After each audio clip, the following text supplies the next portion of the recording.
We are looking at 105-4 now, and this is a continuation of a lot of very good things that we've said about these 105s. And, you know, for as good as the 105s were that we've already seen, I don't know that they had as much bone maybe as this one has. This one looks very big-legged to me as I sit here and study him. He's an absolute on the top side. His mother is a no-intro Little Bro Bad Boy 189.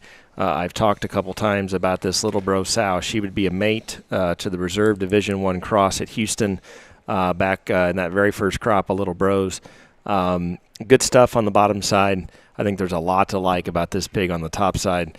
Right there. Ooh, that's good. Good pig. This is 105-4. Sorry, just check with my videographer. There was a good shot right there as you were talking about. I bet he didn't miss it. That's good. One thing, hanging out with Carl, it doesn't take very long. Carl does not like pigs that resemble pansies. This pig hits the ring, and Carl's like, I like his head. That is a genuine, fat-legged, stout-skulled, good-looking pig. And what's interesting is initially when he comes out, runs around, you're like, hey, that's a good pig. Well, then Carl gets him focused on the chew toy and decides, hey, we're going to be a show pony, not just a pig in the ring. And this guy has the ability to turn into a show pony within about 3 steps. Photogenic livestock that are easy to picture and easy to get images of, are naturally good balanced.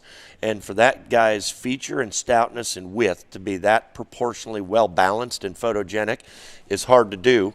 And I know Carl doesn't have a headset like Heimer and I do, but I would say if he was on the headset, he would be a big fan of this one.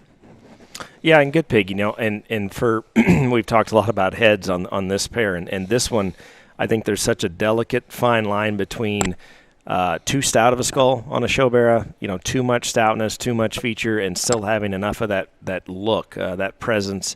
And yet if you cross that line and make them too dainty-headed and too small-headed, narrow-headed, whatever, then they'll never look stout enough. And the correlation between the head, the skull, and everything that comes behind it, I think this one's right where he needs to be. Yeah, I think so, because if you get them too stout, then all of a sudden they become threatening to a judge that doesn't raise a lot of pigs, and you get third.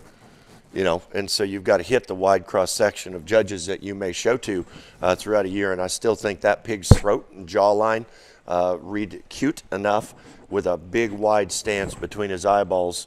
That's a generator kind of head for a pig breeder, and still a showy head for a jackpot judge.